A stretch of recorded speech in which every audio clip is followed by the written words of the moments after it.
60 Minutes Overtime. 60 Minutes correspondent Lara Logan told her story on the broadcast this week, how she was sexually assaulted by a violent mob while she was covering the Egyptian revolution last February. You can't imagine what they did to me. Just moments after being rescued by the Egyptian military, Lara's first thought was of her husband Joe back in Washington. We were just off the square. I still didn't feel safe. I remember asking for a phone to call my husband. I wanted to feel safe. When you heard Joe's voice, your husband's voice, on the telephone? I thought I was making myself perfectly clear. I just been attacked by a mob and I nearly died and I'm in trouble. And what he was hearing was just screaming. Joe told me he couldn't make any sense out of it at all. No, I was hysterical. Lara flew back to the U.S. the next day. Joe was waiting at the airport. He took her directly to the hospital, where she would spend the next 4 days being treated for her injuries. What did they tell you at the hospital? There was a nurse who's specially trained in sexual violence who examined me, and when she was packaging my clothes for evidence, I remember she lifted up my pants, and that was the moment where she just said, "Oh my God, oh my God." What did she see? That you could see the violence of it, I think, because they're torn to pieces. I want people to know what happened. I don't want to make it sound worse than it was, or better than it was, or, to minimize it or sensationalize it. I just call it what it was. This is what it is. And this happens to women. And it's wrong. Once Lara returned home to her husband and 2 children,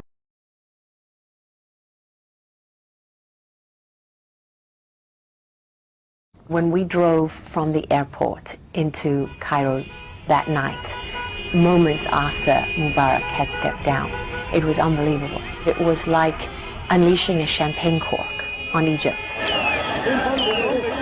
I'm anxious to get to the square. I got to be there because this is a moment in history that you don't want to miss. What does it look like? It looks like a party.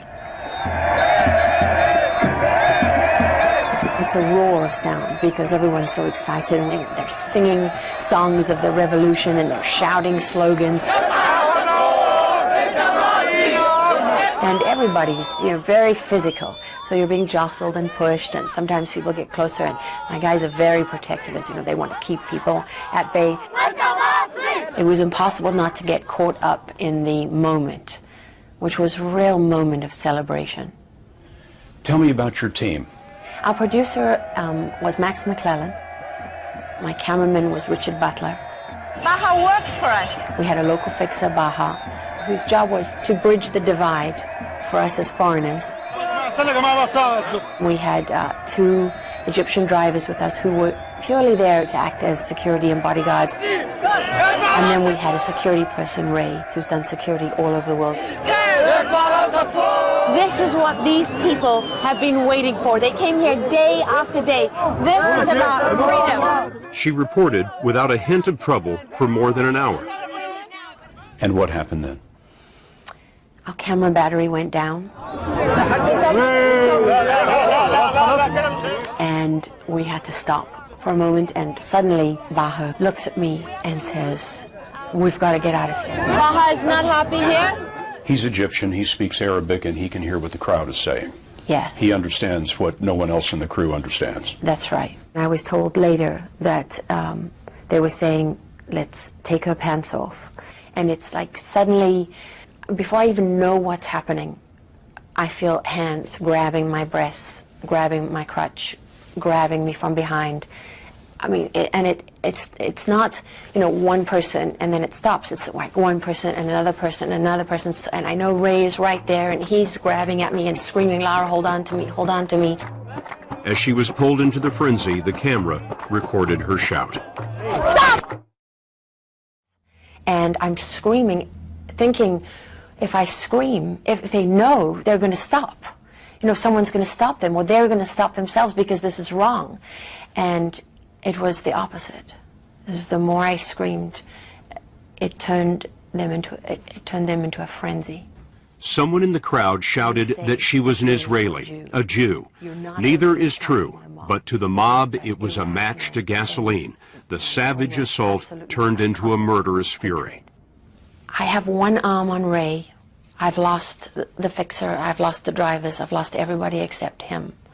And I feel them tearing at my clothing. I think my sweater was torn off completely. My shirt was around my neck. I felt the moment that my bra tore. They tore the metal clips of my bra. They tore those open. And I felt that because I felt the air on my chest, on my skin. And I felt them tear out. They literally just tore my pants to shreds. And then I felt my underwear go. And I remember looking up, when my clothes gave way, I remember looking up and seeing them taking pictures with their cell phones, the flashes of their cell phone cameras. Ray reported that he found himself with the sleeve of your jacket in his hand. It had been completely ripped from the rest of the jacket. I felt at that moment that Ray was my only hope of survival. You know, he was looking at me and I could see his face, and we had a sea of people between us, obviously tearing at both of us, beating us. I didn't even know that they were beating me with flagpoles and sticks and things, because I couldn't even feel that, because I think of the sexual assault was all I could feel, was their hands raping me over and over and over again. Raping you with their hands? Yeah. Non-stop? No, from the front, from the back. And I didn't know if I could hold on to Ray. When I'm holding on to him, I didn't want to let go of him. I thought I was going to die if I lost hold of him. But in that moment, Ray, a former Special Forces soldier, was torn away.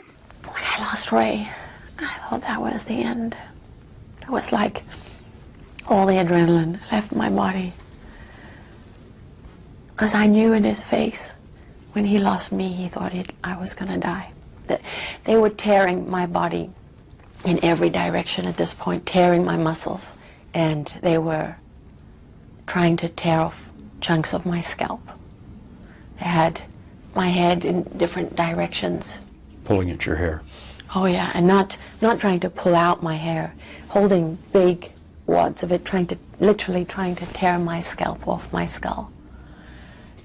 And I thought, when I thought I'm going to die here, and my next thought was, I can't believe I just let them kill me.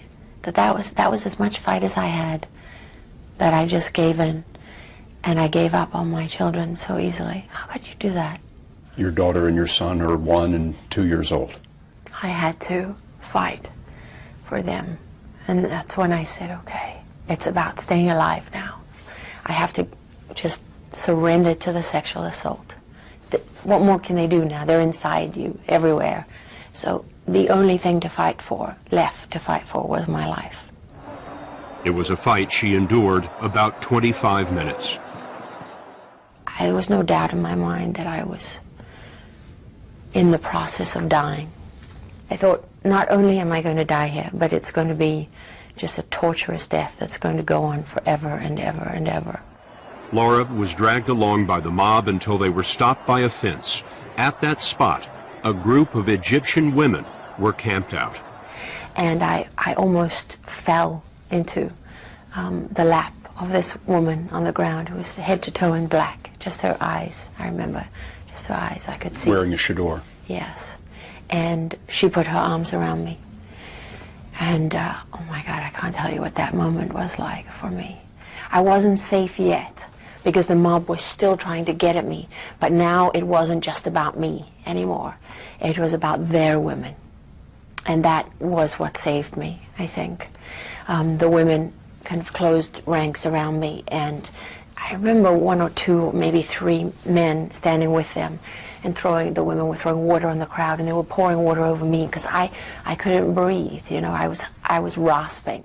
By this time, her team had convinced a group of soldiers to go in after her. Finally, some soldiers fought their way through the crowd with batons, beating the mob back, and that was the moment I thought, I have a chance to get out of here alive. And I grabbed the first soldier and I did not let him go. Boy, I was not letting go of him. And I'm screaming and hysterical. I'm like a wild thing at this point. I mean, you imagine my hair is everywhere because they've tried to tear my scalp to pieces. My clothes are shredded. I'm filthy black with dirt from going down into the filth. The soldiers took you out of there? That one soldier that I was holding on to, he threw me over his back. And they still had to beat the mob back to get through it, back to the tank where they had more soldiers. What happened in that moment when you first were reunited with the rest of the crew? I remember Max going down on his knees in front of me, and he said, "I'm so sorry. I'm so sorry." By the time producer Max McClellan saw Laura, she was in the arms of one of the drivers, dangling as if her legs were broken. She looked like a rag doll. She looked completely limp. She looked like someone who was physically, emotionally, and mentally spent, overwhelmed. The soldiers drove Laura and her 60 Minutes team back to their hotel where a doctor examined her. She was basically sore everywhere, head to toe. It was like she had been through some sort of grinder. The next morning, Max and Laura flew back to the U.S. When you landed in Washington, you didn't go home. You went straight to the hospital. And I stayed there for 4 days, which was hard. My muscles were so unbelievably sore because they were literally stretched from the mob trying to tear my limbs off my body. My joints, every joint in my body was distended. And then the more intimate injuries, the tearing inside, and the mark of their hands, their fingers, all over my body, cuts and everything you could imagine, but no broken bones. Tell me about that moment when you saw your children again. I felt like I'd been given a second chance that I didn't deserve. And because I did that to them, I came so close to leaving them, to abandoning them. Do you feel like you're healing now? Oh, definitely. I'm so much stronger. That night, her attackers faded away into the crowd.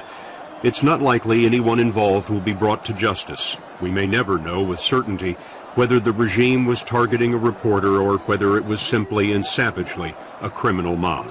It is true that in Egypt in particular, sexual harassment and violence are common. I had no idea how endemic, that it is so rife, so widespread, that so many Egyptian men admit to sexually harassing women and think it's completely acceptable, in fact blame the women for it. Why are you telling the story now? One thing that I'm extremely proud of, that I didn't intend, is when my female colleagues stood up and said that I'd broken the silence on what all of us have experienced but never talk about. What did they mean by that?